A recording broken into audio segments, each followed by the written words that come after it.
Welcome to Sunday Morning Drive. Gentlemen, it is that time again. We are almost here. The regular season in the NFL is only a few weeks away, and this right here is the place to be every Sunday morning during the NFL season. Sports Empire Network. Kick off your Sunday with the Sunday Morning Drive crew. As you know, I am Chris, and I am joined today by absolutely amazing panel. We got from wire to wire sports. We got Gene. Gene, how's it going this morning, brother? Phenomenal. Can't wait to talk NFL, be on a stream with you, Chase. It's awesome. And by the way, nice to meet you, sir. We will have some nice sports debates, but I couldn't wait to get back on a show with Chris and Chase. It's been a while. Below me, we have Chris. Chris, how's it going this morning? Good morning. I am ready to go. I just did my first fantasy football draft this past weekend, and I can't wait for the regular season. Who would you take in the first round? Who did I take in the first round? Give me a second. While he's checking on that. Chase, how are you this morning, sir? I took Eckler. Okay. All right, I see it. He gets a lot of touches. Chase, how's it going, my guy? It is going great. It is good to be back here in front of the camera on Sports Empire Network. I'm a Midwestern boy, so it's my favorite time of the year, man. Into summer, medium to hot weather. I say medium to hot weather. It's 102 degrees in Kansas City right now. It's ridiculous, but we're getting towards fall. We're getting really, really close. Let me tell you a little bit. From Kansas City, big, huge Chiefs fan. I was at the Stevie Nicks and Billy Joel concert last night, parking cars in my cousin's lot for a little extra cash. And there was people who showed up to the Billy Joel and Stevie Nicks concert 3 hours early to tailgate. So like I said, it's my favorite time of the year. That's all I got to say. And gentlemen, let's start the show off going around the NFL. A couple of quick headline highlights from the past few days. Starting in Buffalo, quarterback Matt Barkley, if it wasn't bad enough that he was pretty much god-awful yesterday in their preseason game, he also suffered a right elbow injury against Pittsburgh, so that's not great. Down in Dallas, a lot of talk about this linebacker, DeMarvion Overshown. He suffered a knee injury. It looks to be fairly significant. They're waiting for results for that. That could be a potentially big blow to their linebacker corps down in Dallas. In Green Bay, fullback Henry Pearson suffered a knee injury against the New England Patriots. Down in Jacksonville, outside lineman Chandler Brewer suffered a shoulder injury. In Miami, rookie running back, he's having a great camp. Devon Achane suffered a shoulder injury, according to Coach Mike McDaniels. It was feared to be something different initially, so that's decent news coming out of Miami. Terrible day yesterday if you were Mama Williams. Mama Williams had both her boys cut from NFL teams at the same day. The Giants cut one, the Eagles cut the other. Gene, what was it like in the Williams household, you think, yesterday when both Mama Williams boys get cut? And one of them was by your Eagles. You're talking about greedy, right? Yeah. So it's funny you say that because just on Birds Deep on Thursday night, we were talking about the roster and we were talking about different guys that were going to be a lock to make the team. And I was like, Eli Ricks has to make the team. Eli Ricks is the undrafted free agent cornerback that we took out of Alabama, but his best success was when he played for LSU. He was incredible. So he's looked great this preseason. He's looked great in training camp. They love Josh Jobe. They took Keely Ringo in the 4th round. So we were talking about who's going to be the odd man out. Are they going to cut Jobe? Are they going to cut Ringo? Are they going to cut Ricks? And I said on Birds Deep, I said, I don't think Greedy Williams is a lock to make the team. I think what they wanted to do was to see if he can compete for the safety spot and be like kind of like that hybrid like they did with Chauncey Gardner-Johnson last year. But when it was very clear that Reed Blankenship was having a great camp and he wasn't moving up the cornerback depth chart, I said, I don't think he's a lock to make the team, guys. I think Greedy Williams will end up getting cut before the season starts. And sure as hell, the Eagles keeping 6. And I'm telling you right now, Keely Ringo and Eli Ricks are the future in the NFL. I don't care where you got them. These are elite playmakers at the cornerback position. And when Slay and Bradbury move on, the future is bright. And gentlemen, two of the biggest injuries in the league yesterday, cornerback Isaiah Bolden in New England and quarterback John Wolford down in Tampa Bay. Both of these guys suffered injuries to where they had to be carted off the field. The good news is that they have feeling in all their extremities. They seem to be doing okay despite some scary situations on the field. But before we jump into the Friday highlights, Chase, I want to throw this your direction. Very similar injuries, scary injuries. Both benches clear to come out to support the players that were injured. A really, Damar Hamlin-esque type vibe. Obviously not as serious injuries as a result, but for a moment you had those flashbacks. You're kind of in that mindset. One of those games was cut short. The Patriot game was ended early. It happened early in the fourth quarter. The injury in the Bucs game, I believe, was late in the third quarter. That game went to its finish. Chase, do you have any issue with one game being cut short and the other game not being cut short? Is it interesting to you that the NFL doesn't seem to have, a protocol for this type of situation? I don't have an issue with the game ending or not ending. I don't think that's the issue. I'm a big fan of consistency, though. I like when, we have rules and, we have a roadmap when it comes to these situations. And I have to look at this situation and say to myself, okay, what happens if this happens during the regular season?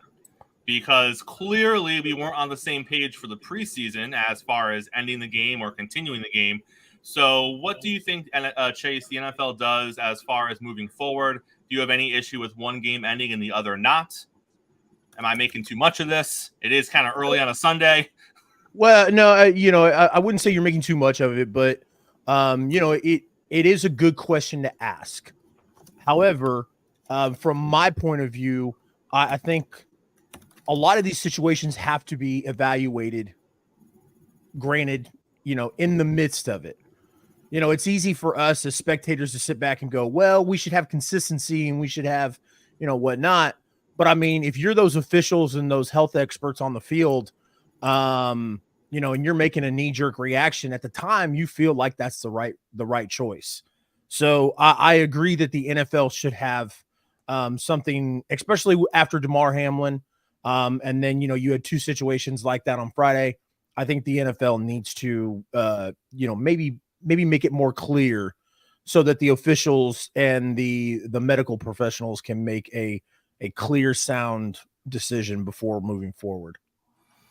And Gene, to Chase's point, there has to be at least a discussion in the league, right? Like, because at the end of the day, obviously the safety is the most important thing. And at the end of the day, as fans, we don't really care if they cancel a preseason game. It doesn't impact anything. It is what it is. As fans, we're not upset. Overall, it doesn't really impact the shape of the season. But if it happens regular season, Gene, we have to figure that out, right? We need to know what we do during the actual game. And then behind the scenes, there has to be a plan moving forward, right? I think with Damar Hamlin, it really kind of woke up a lot of people in the league, right? So the NFL's plan was to continue and carry on. The players made that decision in that game with Damar Hamlin. That wasn't the NFL being all like, oh, we really care about the player's safety. Their plan was to get him to a hospital and we'll continue to play in 5 minutes. The players made that decision, right? So now, because of the backlash that happens throughout the league, as far as, they didn't care and the NFL hears this and, Goodell has to come out and make a PR statement and be like, oh, no, we were always going to cancel the game based off that situation. I think that right now, no official wants to be on the crew that keeps a game going when someone's seriously injured or seriously hurt.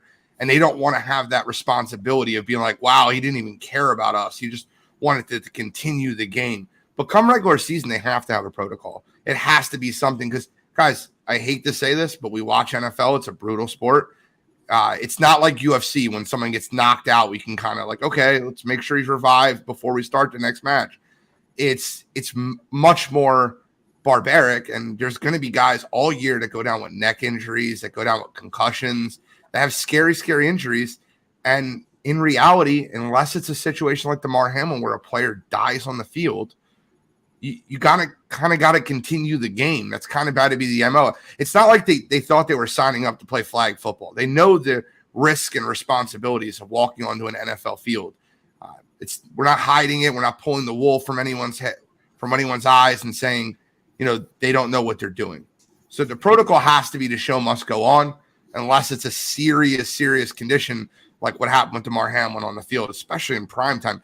I got a question for you, and I just kind of want to spin this. If that game was Sunday afternoon at 1:30 p.m. or 1 o'clock p.m., do you think that game still would have got stopped?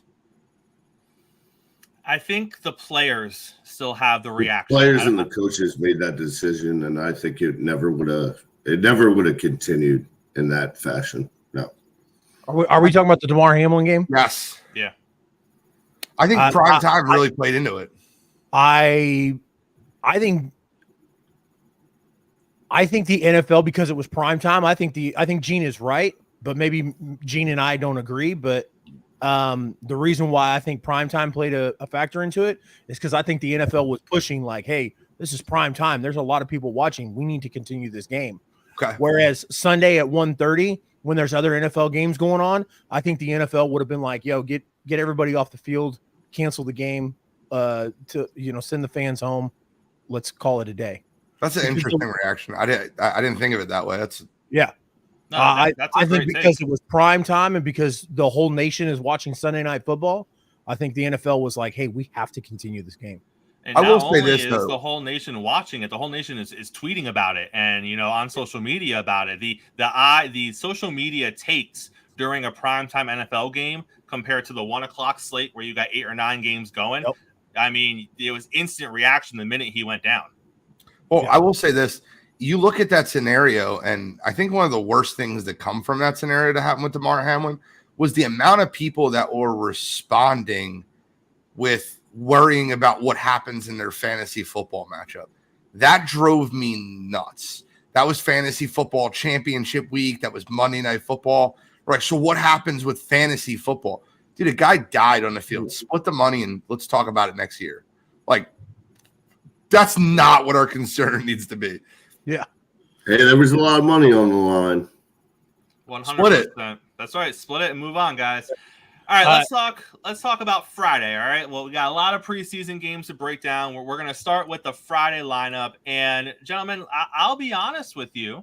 When it comes to what we saw initially on Friday from Daniel Jones, it wasn't terrible.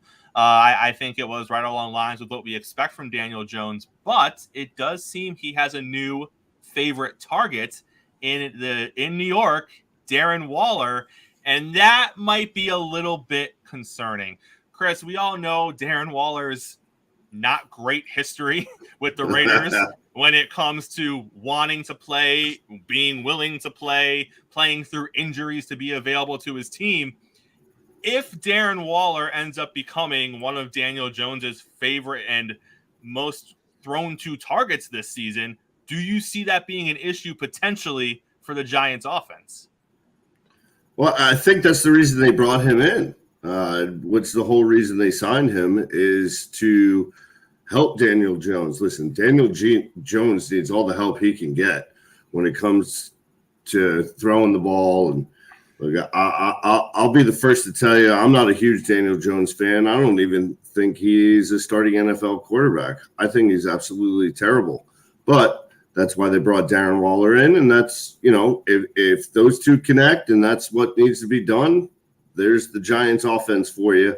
I just I don't see anything outside the hash marks then as far as Daniel Jones passing. So I will say this. When you look at the Giants preseason game, the thing that stands out to me in both preseason games isn't Darren Waller. I'm never going to be behind Darren Waller. He's a quitter. And when you quit on a football team, when you quit on your brothers, when you quit on everybody that's on the field, I feel like he'll find a reason. It's like boxing, right? Fighting. Everybody, your brain registers two things when you get punched in the mouth. It's go forward or get back. Get the hell in or get the hell out. I'll say this. The one person that really is off the pages with Daniel Jones is Jalen Hyatt, wide receiver out of Tennessee. You want to talk about a guy that's got Tyreek Hill burner speed.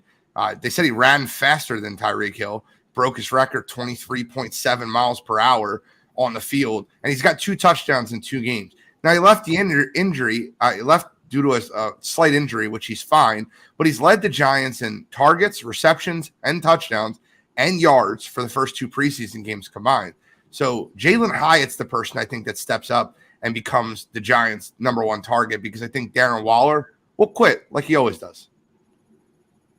And Chase, doesn't matter. At the end of the day, let's say Hyatt does step up, and that is, Daniel Jones's guy, and he puts up numbers.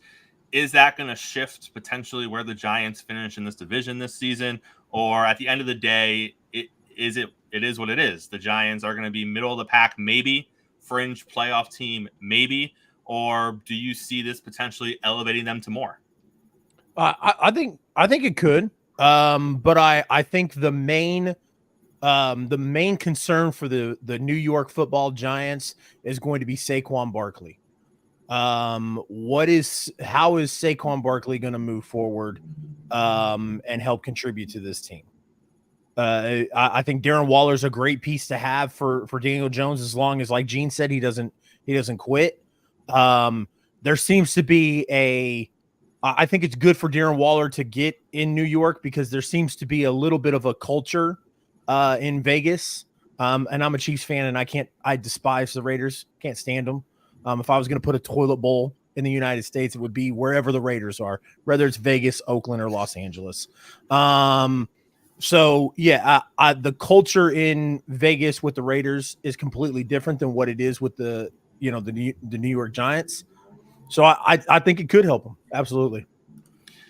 In Carolina this week, we saw Bryce Young again. We were anticipating to see what he showed us in week 2. It was similar to week 1, and coming out of it, I don't have a lot of questions about Bryce Young. Granted, he hasn't shown us much, but I still come out of it with the same thought of, how are they going to protect him, Gene? Because this is the second preseason game where he's getting hit a lot. And let's be honest, they're not facing the type of defensive talent they're going to be facing on a regular basis once the season begins.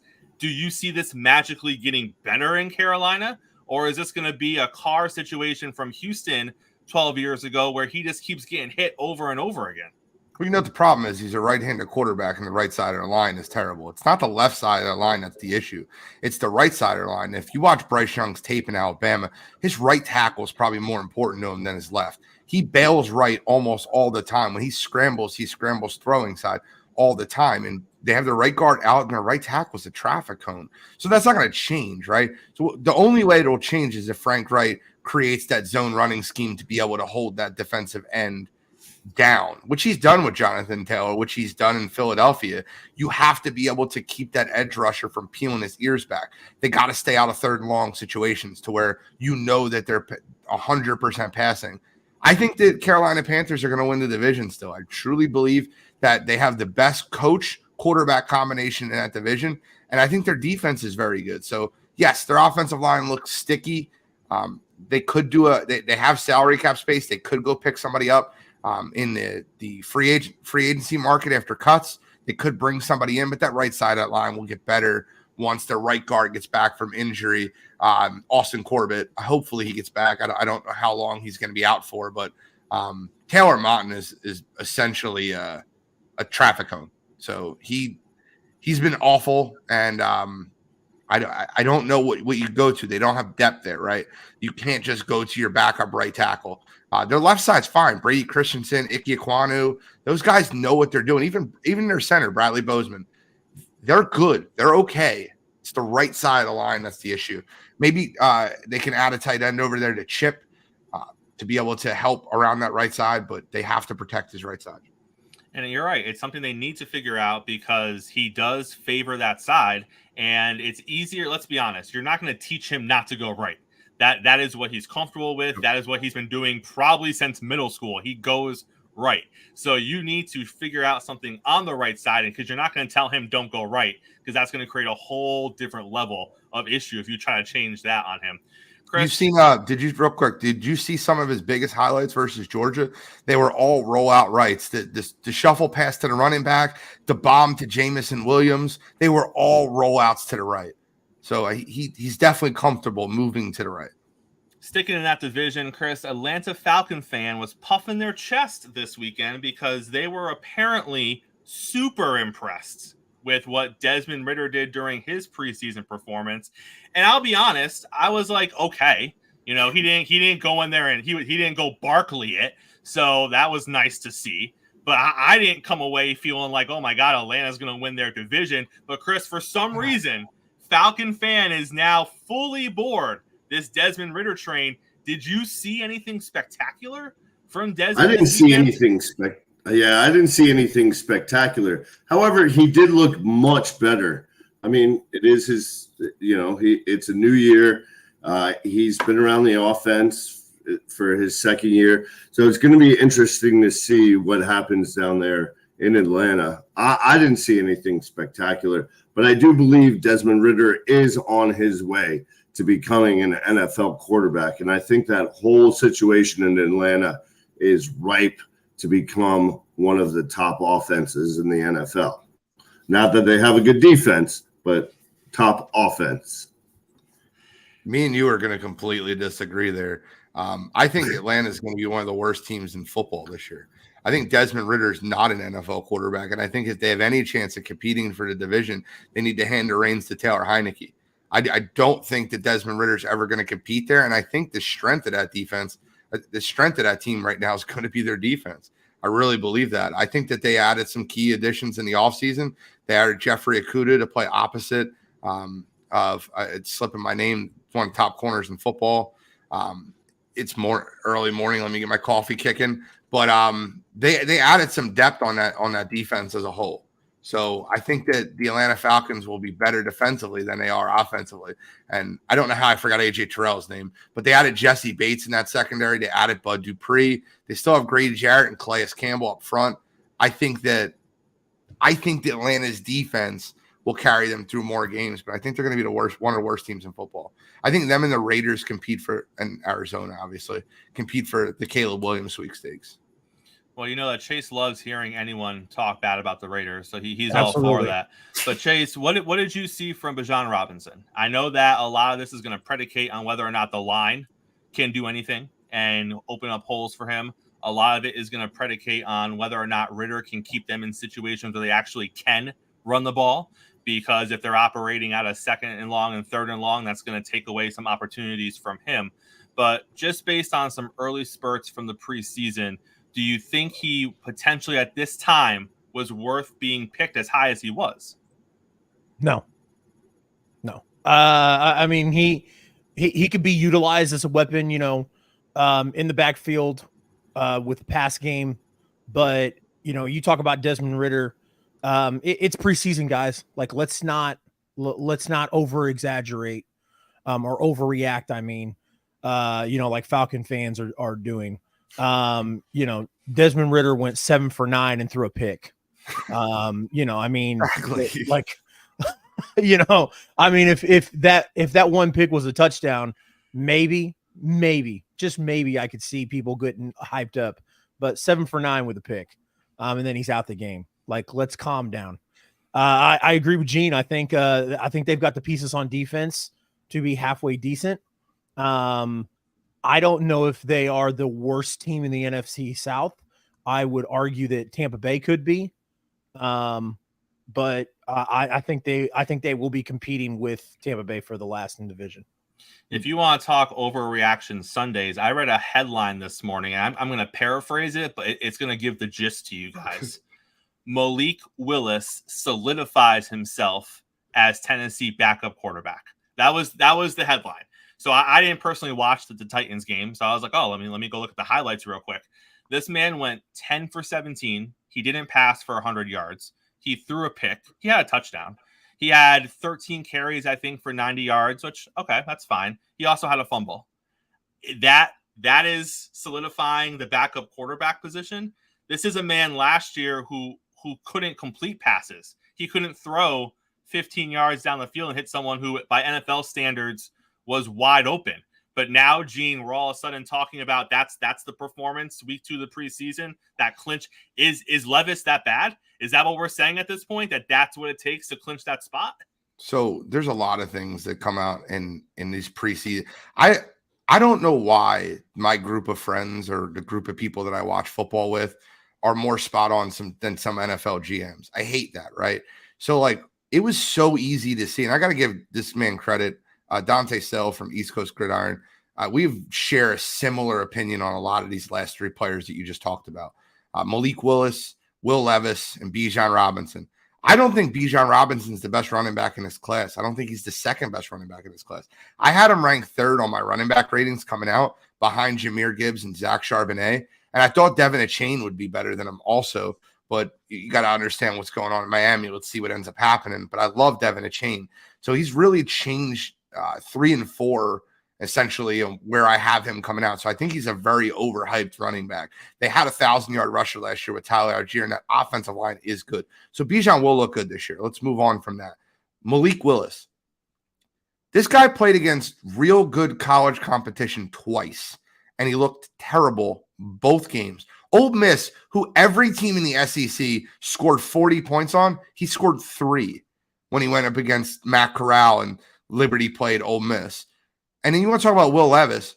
Do you guys know who Sean Clifford is? Sean Clifford is the quarterback for Penn State. He was the quarterback there for like 7 years.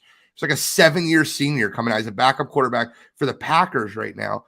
He beat out Will Levis for the starting job in Penn State. And Sean Clifford is nothing more than a journeyman. Like, he shouldn't beat out Will Levis. Will Levis made terrible decisions last year. I looked at the quarterback rankings coming in this year, and I don't know if it's what it is. I think Malik Willis stinks, and I think Will Levis stinks. I think Tannehill's the only guy there, right? But I looked at the quarterback rankings coming out, and somehow, some way, those two guys, Anthony Richardson and Will Levis, were ranked 3 and 4 ahead of Hendon Hooker. And I'm like, are you guys watching these football games? Like, what are you going off of when they're naked throwing 50-yard bombs down the field with no pads on and no defenders? That's not what the NFL is. If you want Jay Cutler, I can show you Jay Cutler. He's sitting on the bench in Tennessee. And that's his ceiling. His ceiling is Jay Cutler. I think both of them aren't good. And I think if we're being honest with ourselves, I think they need to work with Ryan Tannehill and admit to themselves that they just blew 2 picks in the last 2 years on quarterbacks that aren't going to work out in the NFL. I think with these guys like Malik, he's a highlight guy.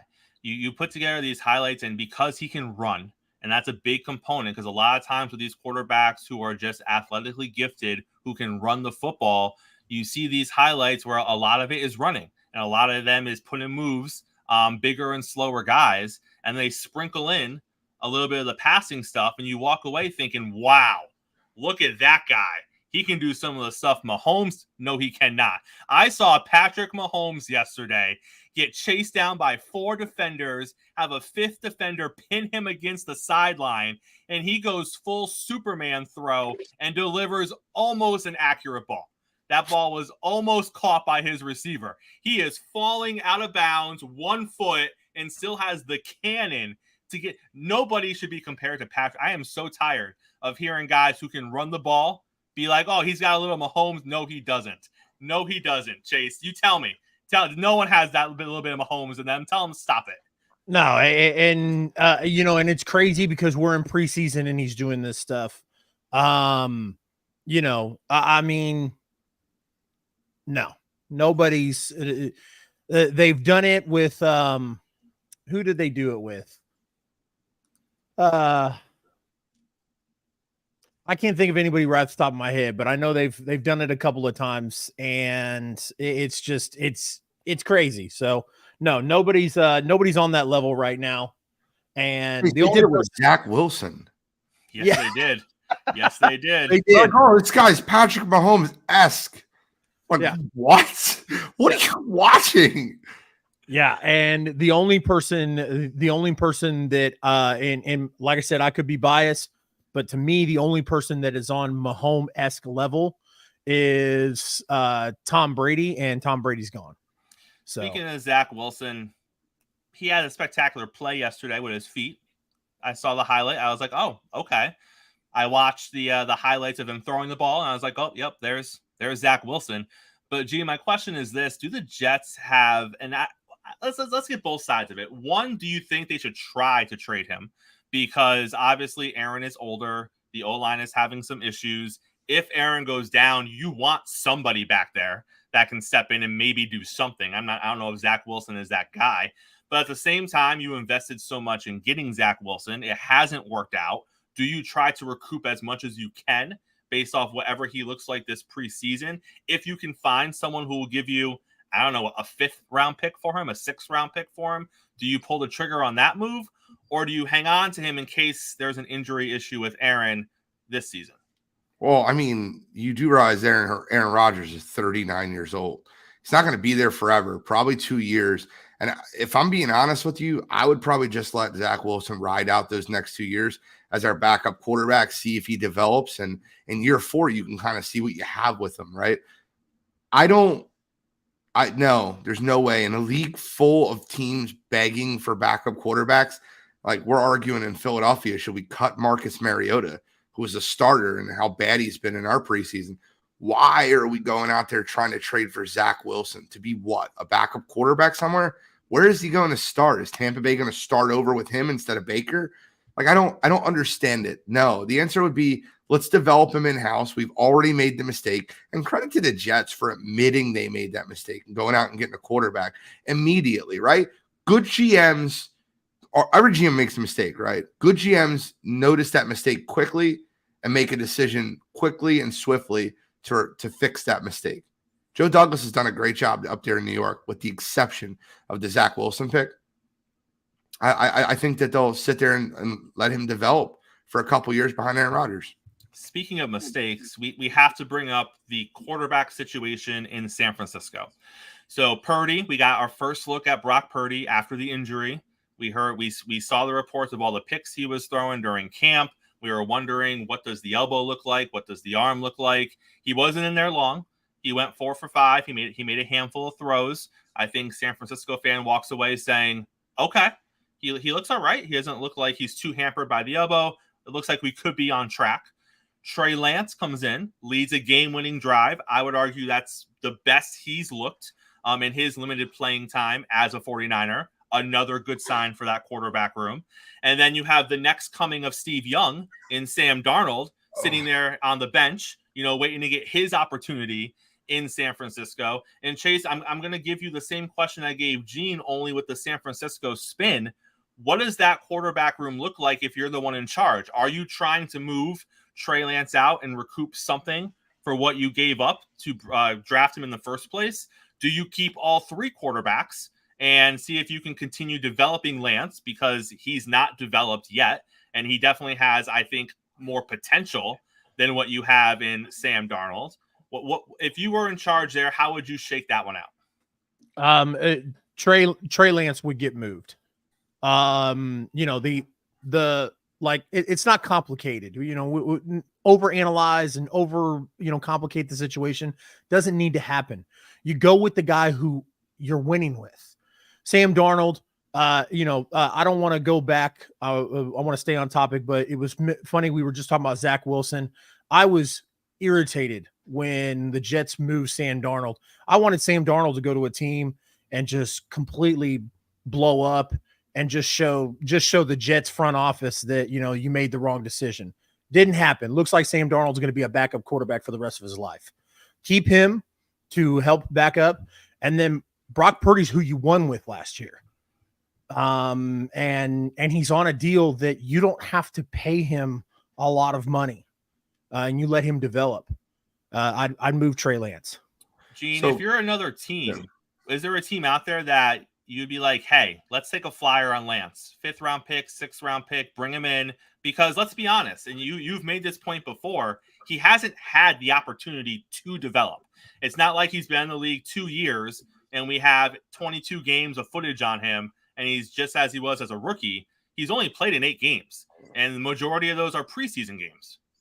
So I'm looking up the stat right now to see if I can see how many balls that were thrown last year by Josh Allen last year.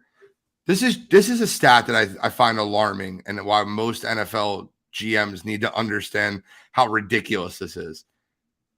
Trey Lance has 99 high school passing attempts, 318 in college, 72 preseason attempts, and 102 regular season attempts.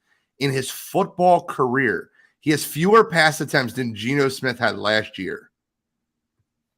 Like, why are we giving up on this kid? Did you see the throw that he made in the fourth quarter? That he threw a dart 30 yards, 26 yards down the field, right into a receiver in stride who ran and essentially set them up for the game-winning field goal to win the game. I don't give up on Trey Lance. It's not the same thing as Zach Wilson.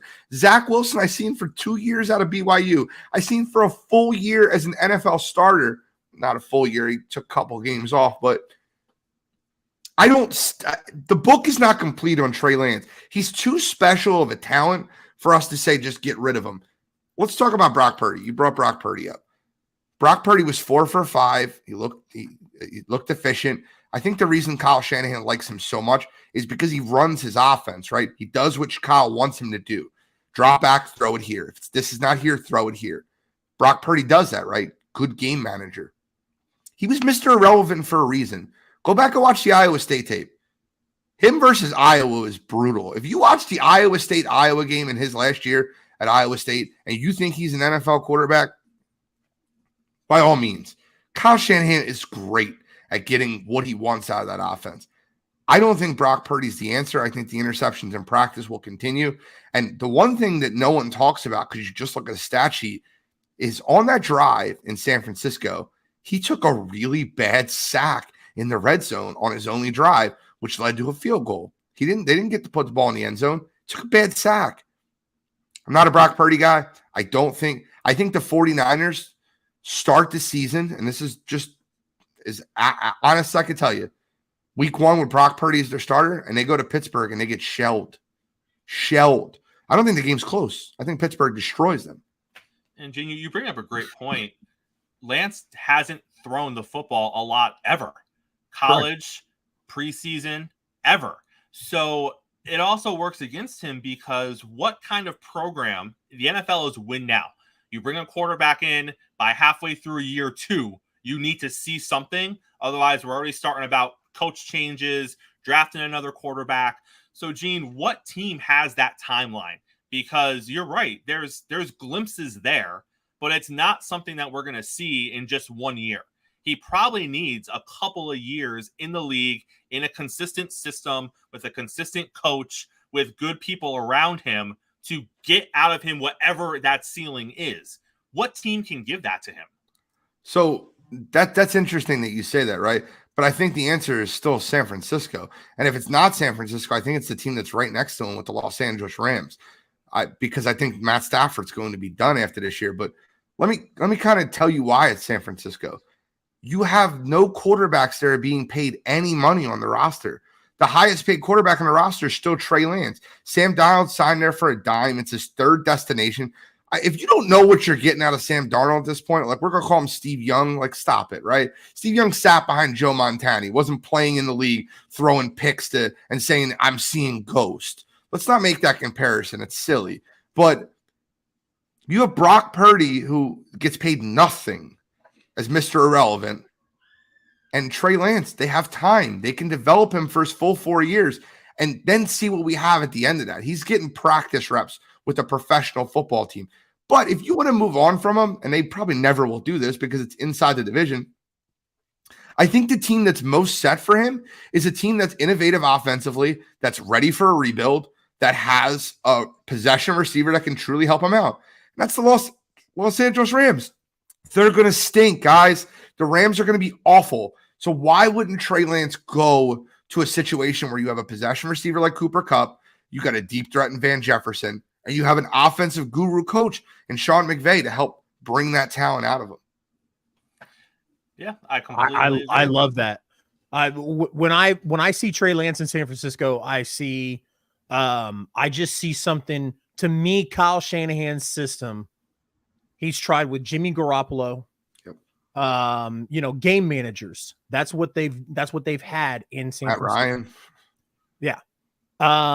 Now, granted, when Shanahan was with Matt Ryan was still able to move the ball down the field. Now he had Julio Jones and Roddy White and all those other weapons he had. But since he's been in San Francisco, they have meshed with game manager quarterbacks, and I could just see that being one of the reasons why they stick with Brock Purdy and move on from Trey Lance. I agree with Gene. I would take Trey Lance over Brock Purdy all day.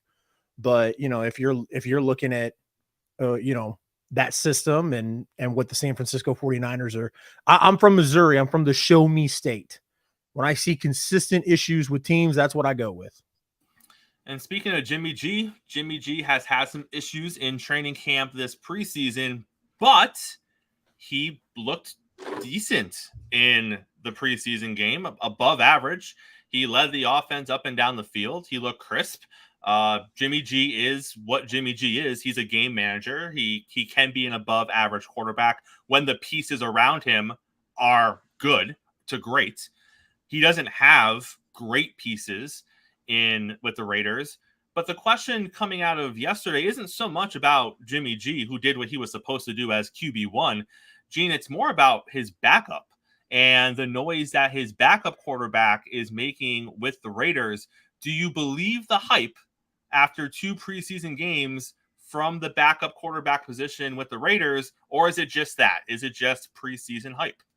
Well, they better not start. They better start Jimmy Garoppolo. I can't see a world in which the Raiders move on from Jimmy Garoppolo after the stink they made this offseason. I might have to retract my statement about the Raiders being the worst team in football if they move on from Jimmy G. I know me and you think differently when it comes to Jimmy Garoppolo, but I will say this. I think that if they move in a different direction, and I think their backup's Brian Hoyer, if I'm not mistaken. Am I correct? They're looking at the rookie in their team. Aiden O'Connell. Aiden O'Connell. Yeah. Okay. Yep. So maybe they move on from. I think Josh McDaniels was trying to buy himself as much time as humanly possible to be the coach of that team. I think he's a snake oil salesperson that's going to fail and fall flat on his face. I truly believe that. I think the Raiders. I said this. They're going to start 1-7, and when they're 1-7, you'll find out Josh McDaniels gets fired, and you'll see a lot of different things. They'll start tanking for Caleb Williams. I think that Raiders team could be dangerous next year with a different coach and different quarterback. I don't care who's on the roster. I think McDaniels is a decent offensive coordinator, a terrible head coach. And I think one of the biggest responsibilities of a head coach is to be able to get motivation, drive, competitiveness, and buy-in out of your players. And I don't think he has that. So whether it's O'Connell, whether it's Garoppolo, whether it's another New England retread, I think that, the Raiders are going to be bad this year, however you slice it. And gentlemen, staying in the AFC West, we are going to move into our last segment of the show, and we're going to talk a couple of divisions, and we're going to predict how the divisions finish and kind of forecast the division outlook for said division. And we're going to start with the AFC West. So Chase, let's start, and this will be a short part of it. We all kind of know what Kansas City is, but obviously Kansas City is the favorite to win that division outside of a catastrophic injury or something that happens to Mahomes. I don't foresee any other reason why they wouldn't win that division. But if you had to highlight any concerns or any flaws with Kansas City going into the season, are you concerned about their wide receiver group? I know we've seen Mahomes do it with everybody, and he's been doing it this preseason with anybody and everybody they throw out there. But if you had to list what potential flaws Kansas City had, would that be the top of the list, even though Mahomes has proven it's not really an issue for him? Or do you see another potential issue with the Chiefs this season?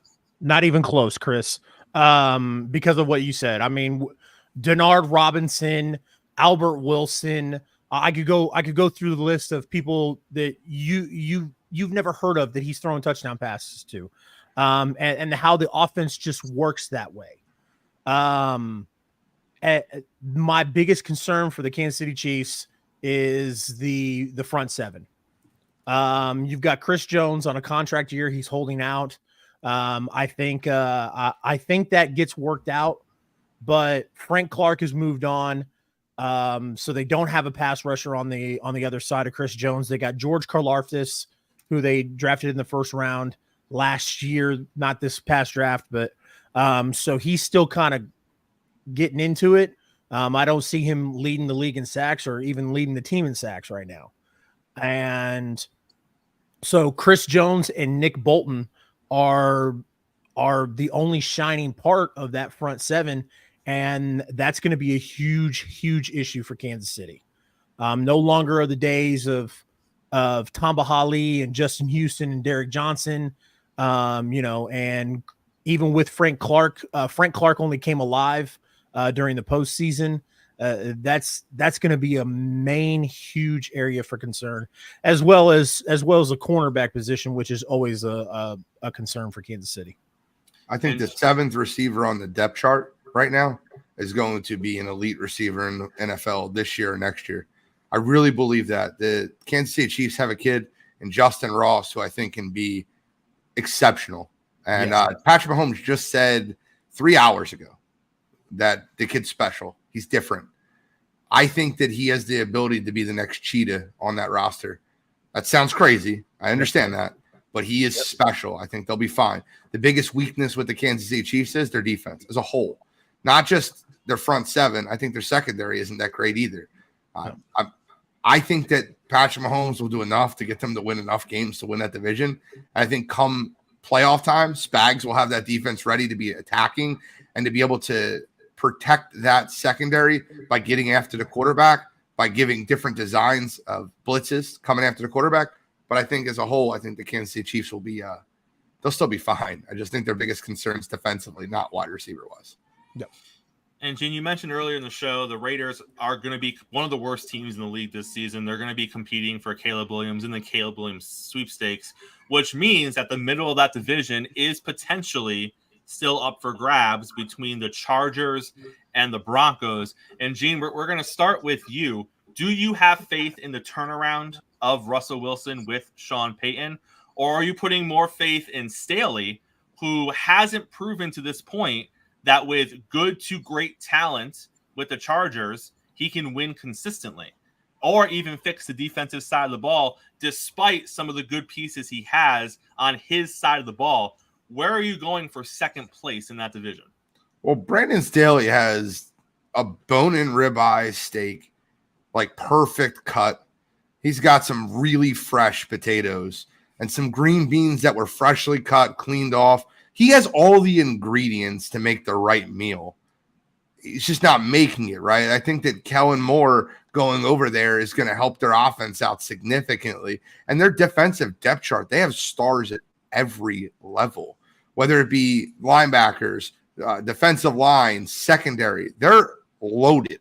Brandon Staley's defensive coach. Maybe just allow him to worry about the defense and see what ends up happening.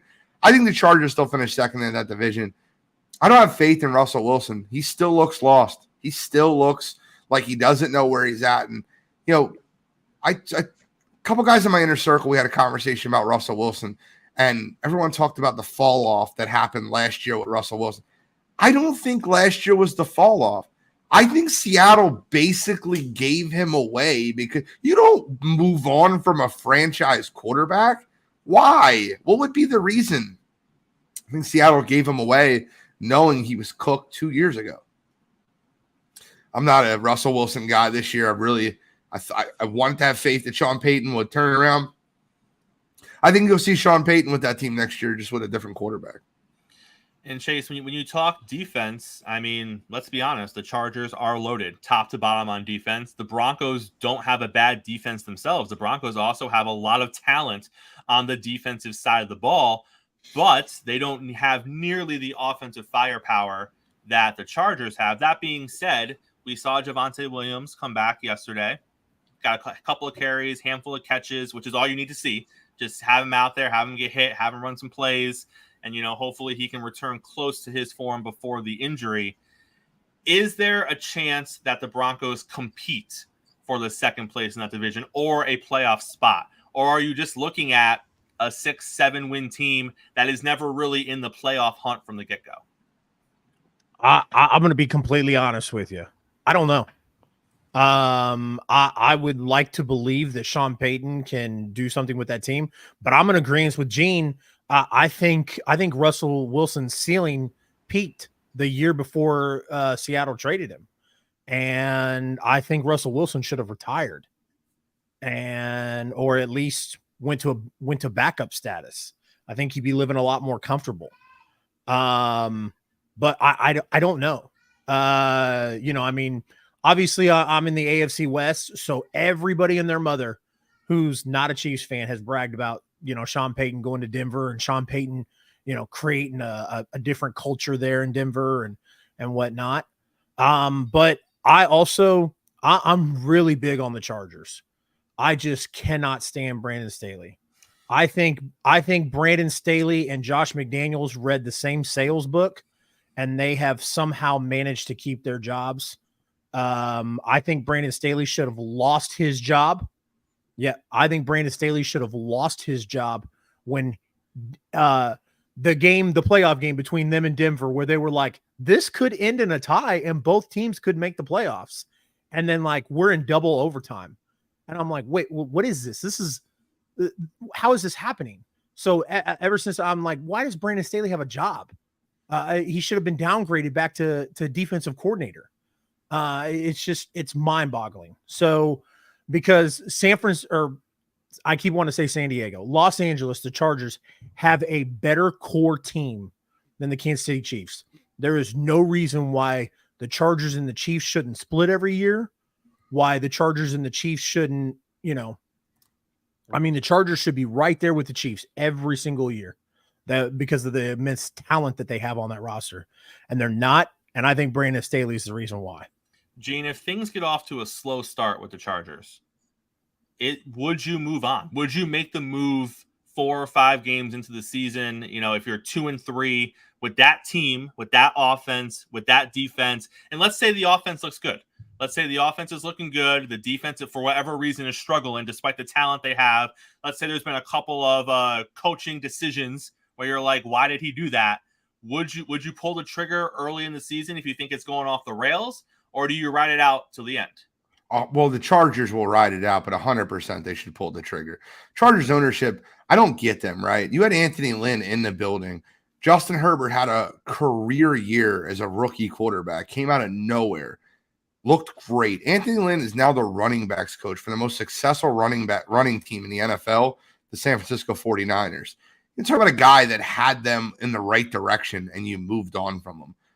Now you got Brandon Staley there. Look, you can make that same mistake, right? You can keep Brandon Staley there. You have Kellen Moore in the building, right? Why don't you see what you have with him? If you start the season off 3-4, which you never should be with that type of roster, move on from him quick and see if Kellen Moore can reestablish the season and save the season. Why don't you see what you have with him? Because if you hire a new head coach, he's going to want to fire his coordinators and bring in who he wants. He's not going to want to keep Kellen Moore on the staff. I would move on from him quicker. I thought he should have got fired the week 18 situation between them and the Raiders when both teams could make the playoffs and they didn't. I definitely think he should have got fired last year after blowing a 28-3 lead versus the team that had the number 1 overall pick that previous year in the Jacksonville Jaguars. I just feel like that he gets more opportunities just like Josh McDaniels does. Whereas somebody like Anthony Lynn didn't. And it's kind of confusing, right? Like things that make you say, And let's be honest, gentlemen, I can see it happening already. The offense is going to be great this year. They're going to finish second in that division. They're going to make the wild card. They're not because of Staley, because of Kellen Moore and what Kellen Moore is going to do to that offense and really tap into. Justin Herbert's already shown he's great. Kellen Moore is going to make him better. And then they're going to get into the playoffs, and there's going to be a situation where Staley makes a choice, and it's not going to work out, and they're going to lose. But he's not going to get fired because of the body of work of the season, because of how the offense turned around. And I think he's going to reap the benefits of having Kellen Moore on the staff, even though I don't think he's going to be deserving of reaping those benefits because we've seen what he is, and it's not great. But I think he was smart, or the team was smart. Whoever chose to bring Kellen Moore in, I think that's going to buy him a few more years with this team that he probably doesn't deserve, to be honest. Now they'd have to re-sign him. This is the last year of his contract. Let's take a look at the AFC East before we get out of here.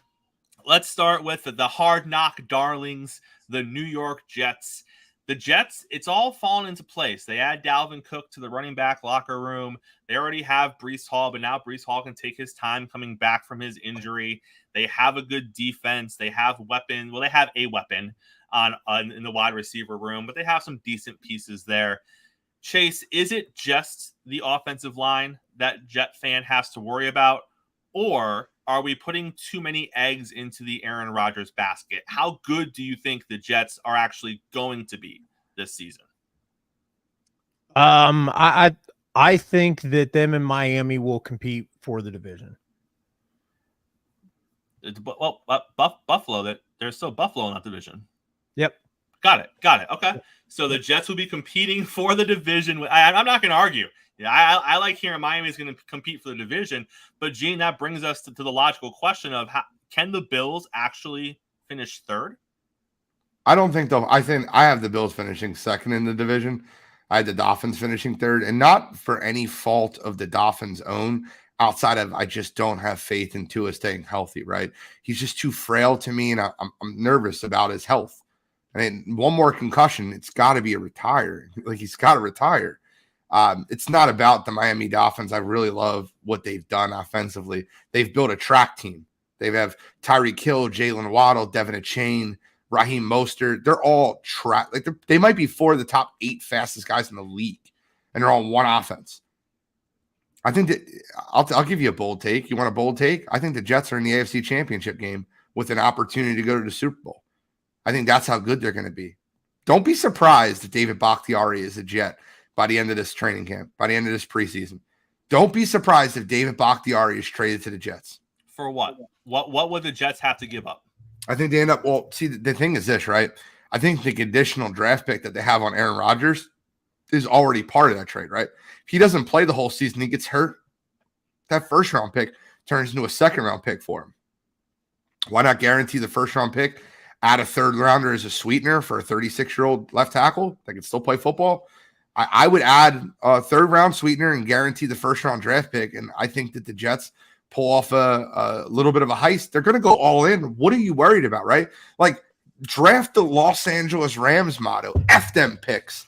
Like, you have Aaron Rodgers. He's 39 years old. What are you expecting to get out of him in 2 years? You got to maximize it, right? Go all in. Bring Bakhtiari in. They already moved Mekhi Becton down the depth chart. That experiment is over. That guy is soft. He's paper soft. I think you bring in David Bakhtiari, and I think that Instagram story wasn't a joke, right? You've seen the Aaron Rodgers thing where he posted on Instagram where he tagged on the offensive lineman's back David Bakhtiari. That's a really big sign. Like, he doesn't do those things accidentally. I think Bakhtiari comes in there, and I think that they have 4/5 of a good offensive line. I think Rodgers will be able to work with that. You guys don't remember, you guys, I don't know why I just said that, but you guys might not remember the Green Bay Packers lost 3 of their 5 offensive linemen with Aaron Rodgers, and everyone was talking about that. And Aaron Rodgers went 5 wide, spread at defense, and 3-step dropped an entire win. They've done this before. He's done this before. They have the receivers to do that. I think Garrett Wilson has a career year. So, Chase, if you're the Packers, can you make that move? Yeah, Can you give to Aaron Rodgers, who left you the way he left you? Can you look at that? And because football-wise, if they propose what Gene said, take the emotion out of it, it's a good football move. It's good to have that draft capital. It's good to have that flexibility. But when you put the emotion back into it, now you're like, well, can we really give Aaron that piece? And that would be the only thing holding the deal back. So can Green Bay think emotionless and make that move if the offer is that? Yeah, absolutely they can, because it's a business at the end of the day. The only people that put emotion into it is we, the fans. Green Bay didn't hold, the Green Bay organization didn't hold no riff with Aaron Rodgers just as much as they held with Brett Favre. The fans hold those riffs. At the end of the day, like you said, Chris, it's a good football move. It's a good business decision. And that's what football is a business. And I love Gene's idea of David Bakhtiari coming in. And I also like Gene's idea of the Jets finishing first. I mean, I'm not as high on him as Freddie Henderson is. I don't think Mahomes is a watered down Aaron Rodgers, but at the end of the day, Aaron Rodgers is still Aaron Rodgers. We're only 2 years removed from him being the league MVP. He's won 2 out of the last 3. Yeah. I mean, like, yes, he's 39 years old, but to this notion that Aaron Rodgers is a shitty quarterback or the reason why the Packers didn't make it far in the playoffs is just, it's asinine to me. Like, there's 11 dudes on the field on offense and defense to put everything on one guy in this sport. I think people do it for clickbait. You know, it's really easy to do in the field that we're all in, with everybody wants a hot take or whatever. And that's fine. But Aaron Rodgers is still one of the greatest quarterbacks to play the game. He's still one of the top elite quarterbacks in the NFL today. And I think putting him around a great defense like the New York Jets had is exactly why he won a Super Bowl in 2010 against the Pittsburgh Steelers that everybody thought they would lose. Now, granted, Aaron Rodgers is a lot older. I mean, that was 13 years ago, but I think Aaron Rodgers shocks a lot of people, and I think Aaron Rodgers is great for Zach Wilson. All you had to do last year was watch a few Packers games. Look, I got NFL Plus. I have all 22. I watch every game every week because I'm nuts. I get it. But all you had to do is watch a few Packers games, and that will tell you that Aaron Rodgers didn't have a bad year throwing the football. Statistically, might have. Just watch the first play of the season.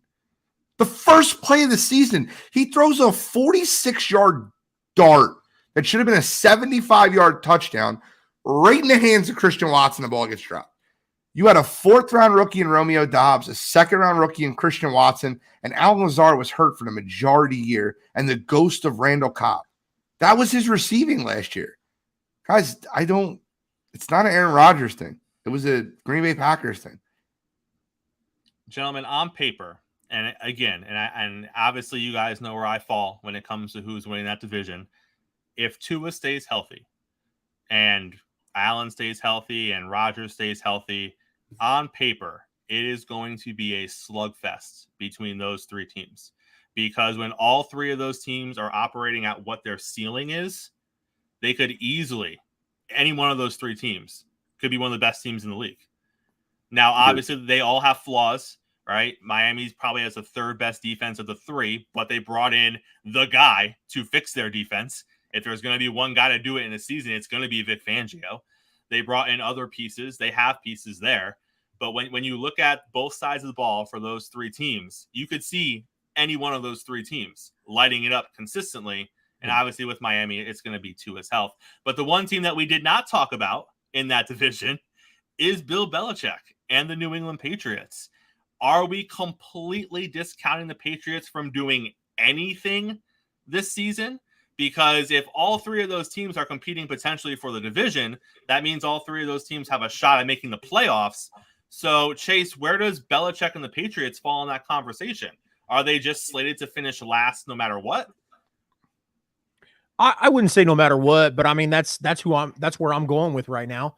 I don't think that they have the pieces to keep up with the other three. I think they still have Bill Belichick, and I think they'll have some surprising wins. They may play upset at the end of the year, hurt somebody's playoff hopes in the division, and that's about it. I don't. Mac Jones. But Gene, Mac Jones had he had a good rookie season. So is it fair to say Mac Jones has the potential to be above average and lead a team to a division title, or not in this system? History repeats itself very often. All you have to do is look back 10 years, and you can see what Bill Belichick is going to try to do with that offense. What did they bring in this offseason? Mike Gesicki. They already had Hunter Henry. They also brought in Ezekiel Elliott. They have Ramondre Stevenson. If you don't think this team is running 11 personnel all game, 2 wide receivers, 2 tight ends, and a big, powerful running back, and controlling clock, controlling the sticks, and relying on their defense, you're not paying attention to Bill Belichick. They went out and drafted a cornerback, Christian Gonzalez, kid special. Very nice addition to that secondary. They still have Matthew Judon. Their defense is still going to be competitive. I think this is the 2nd best division in football behind the AFC North. I think all 4 teams in the division can compete. And don't be surprised. I've been telling Eagles fans everywhere, do not just mark down week 1 as a W going into New England. I don't understand where you think that Bill Belichick just lost the luster of being a top NFL head coach. He's very intelligent. He does a lot of really intelligent things. Now, to address Mac Jones, come on. Last year, it was embarrassing what they did offensively. Their offensive play calling was terrible. They revamped that. They brought in Bill O'Brien. I think that as a whole, the Patriots will be a better offense, and I think they'll look better. They brought in Juju Smith-Schuster to be a wide receiver weapon for them. They obviously still have Devontae Parker. I think Mike Gesicki gives them another option because Mac Jones has shown that he likes throwing to the tight end with Hunter Henry. I think the Patriots will compete. I'm not writing them in 4th just because. I think an injury, whoever has a team that has a major injury will be the last team in this division, no matter who it is. Don't be shocked if it's Buffalo. I could really see Josh Allen getting hurt the way he plays football. And I'm not wishing injury or predicting injury on anybody, but like, who are the Bills without Josh Allen? Could you imagine how bad that team's going to be if Josh Allen misses 4 games, 6 games? They're Matt Barkley. We know who they would be. We saw it. I cannot believe that Matt Barkley still plays in the NFL. That's a whole. I would go down a rabbit hole talking about Matt Barkley still playing in the NFL. And to Gene's point, I mean, I could see it. And as sports fans and as analysts, even myself is guilty of this. We don't like the non-sexy teams. I mean, I'm a Chiefs fan. I love the sexy, the dump off passes, the 70-yard bombs, all that stuff. That's sexy football. I agree with Gene. I think with what the Patriots have done, they're going to be very boring and it's going to be non-sexy.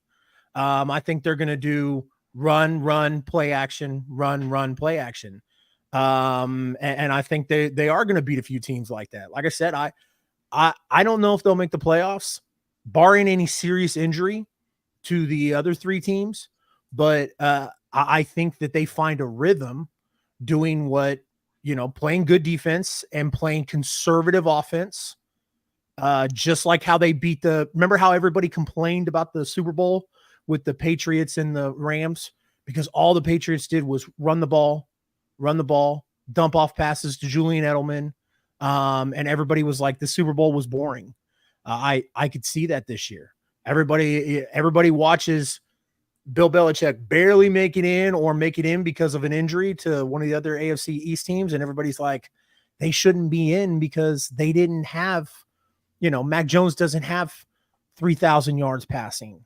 They just have power running backs that get first downs, field goals, and a little bit of touchdowns thrown in.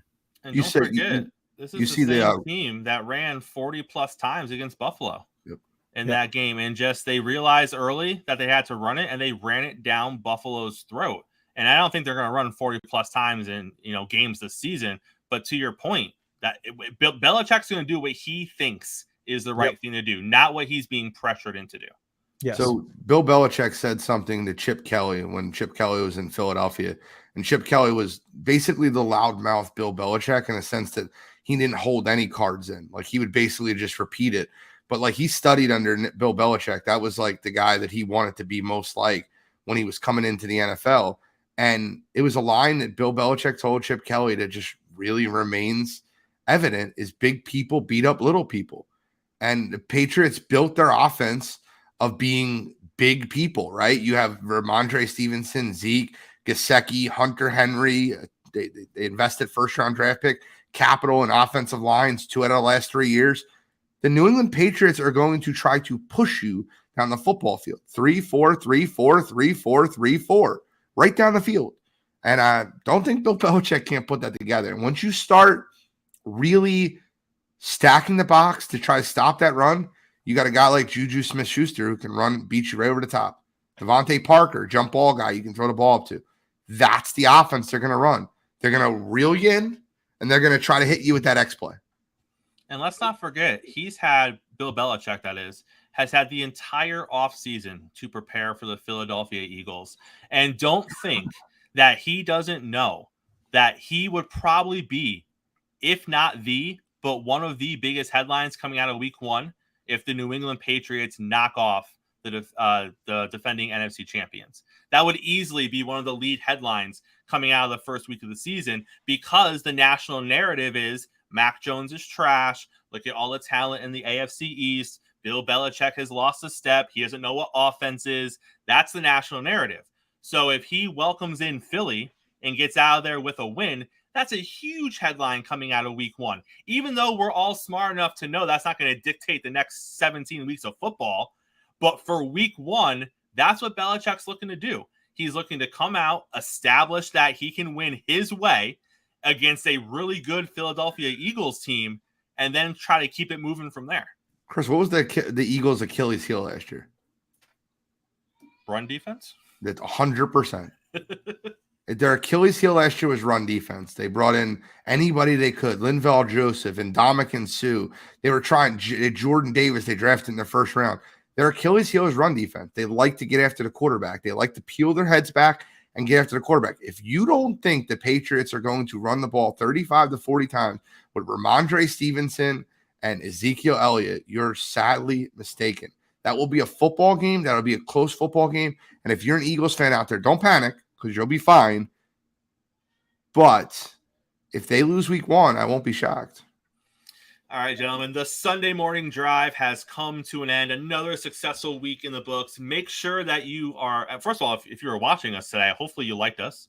Hopefully you are following us on social media. Hopefully you're subscribing and clicking all those things you need to click so you can have us be a part of your life every Sunday. Before we get out of here, though, Gene, you got a pretty cool fantasy football thing coming up today later on, don't you? In 45 minutes, we will be having an 8 people all live mock draft of 18 rounds. Like, we went nuts on this, right? It'll be 1 quarterback, 2 running backs, 2 wide receivers, 3 flex positions, and a defense, plus H bench players. We're going to give in-depth analysis. 7 out of the 8 guys I know personally, I've been in fantasy leagues with personally, and I know they know their stuff. And I'm sure the 8th guy from all the sports I've talked with him knows his stuff. So you got 8 guys that really know what they're talking about football-wise. So if you have a fantasy football draft coming up, give us a listen. I promise you, you'll have fun. It'll be a fun live stream. Just a live stream, not just podcasted fantasy football talk. And Chase, it's a pleasure having you on a show, sir. I know it's a pleasure being back. So hopefully, the Sunday morning drive, hopefully, this is the beginning of many again. It's good to get back into the mix of things. Yeah, man. Love everything we got going on here at the Sports Empire Network. Have made some changes the past few weeks, and I'm really digging where it's going. Chris, you got that killer show. That's on tonight, right? That is tonight. Prove Me Wrong is on tonight. Yes. If you haven't seen it, come be a part of it tonight. Literally, I just bring in some of the most intelligent minds in sports to mock me and ridicule me. That's the goal of the show. They literally just come in and tell me how I'm wrong, and then, like, the sadistic side of me that loves getting my ass kicked, I give them points for it. I give them points and trophies for making me look foolish. It really is a great time. If you haven't seen that, 9 p.m. Eastern tonight, come be a part of Prove Me Wrong. It's one of many fantastic shows on the Sports Empire Network. But gentlemen, on behalf of Gene and Chase and Chris, who was here with us earlier for the opening segment, thank you so much for being a part of us this morning. Make sure you're here next week when we take another Sunday morning drive.